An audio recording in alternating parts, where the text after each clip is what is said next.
Kumusta po kayo? Bago po ang lahat, first things first.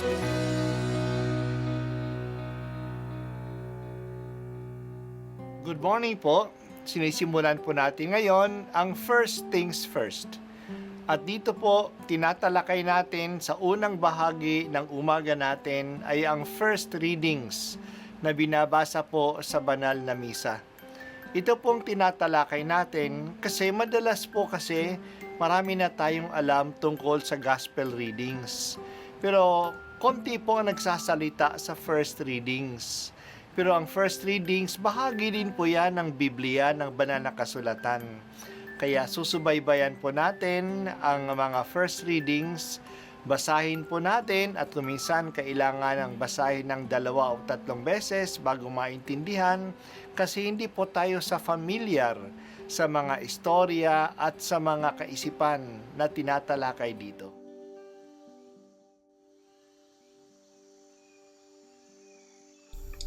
Ang pagbasa mula sa aklat ni Propeta Ezekiel.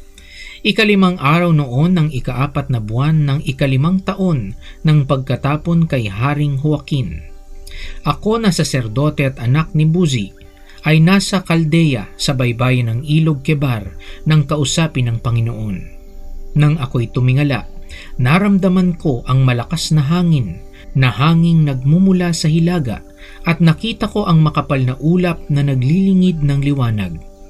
Tuwing kikidlat may isang bagay na kumikislap, parang makinang na tanso. Sa sentro ng bagyong ito, may 4 na nilalang na buhay na anyong tao.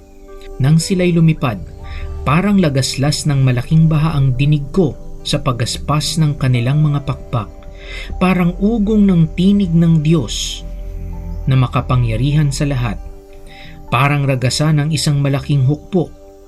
Nang sila'y tumigil, ibinaba nila ang kanilang mga pakpak, at mula sa ibabaw ng bubungan, narinig ang isang malakas na tinig. Nang tumigil nga ng paglipad ang 4 na nilalang, binayaan nilang nakalaylay ang kanilang mga pakpak. Sa ibabaw ng bubungan, naroon ang tila tronong yari sa sapiro, at may nakaupong animoy tao. Mula sa baywang nito pataas ay may nagniningning na tila makinis na tanso. Sa ibaba naman ay may nakapalibot na apoy na nakasisilaw na ang kulay ay parang bahaghari.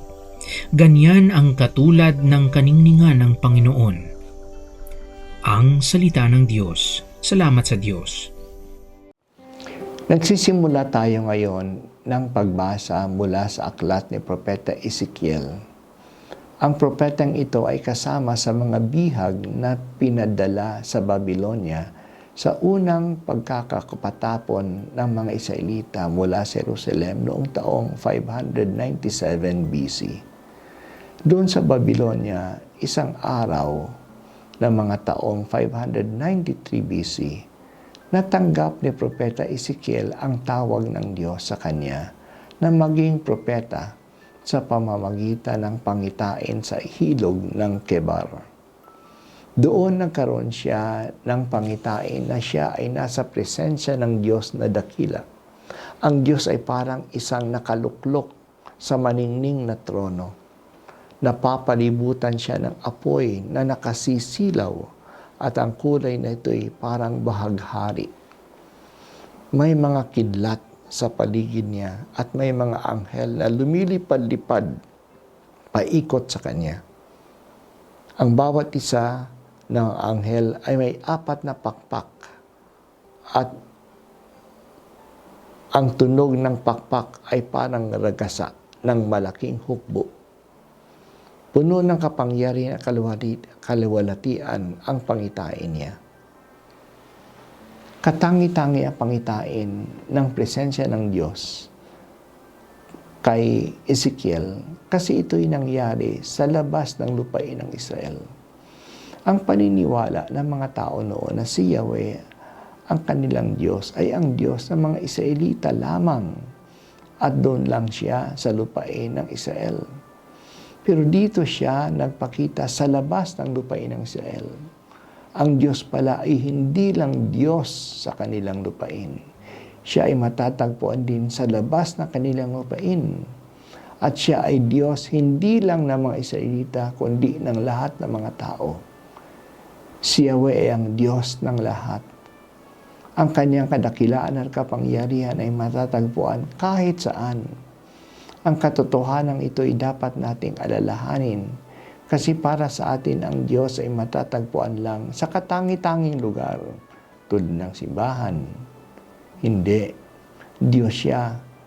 Diyos din siya sa mall, sa daan, sa opisina, sa palengke, at sa kwarto natin. Kahit saan, nandoon siya. Kung isipin lamang natin ang Diyos ay nandoon kung nasaan tayo. Tayo ba'y gagawa ng masama? Akala ba natin na hindi niya alam ang ginagawa natin? Na hindi niya napapansin ang ating mga dasal at mabubuting gawa kahit na walang nakakakita? God is everywhere. Purihin natin palagi ang Diyos kahit saan man tayo. Nandyan siya palagi. Dakila ka o Diyos na palagi kang kapiling namin. Nandiyan ka sa aking sanggalang at patnubay sa lahat ng lugar.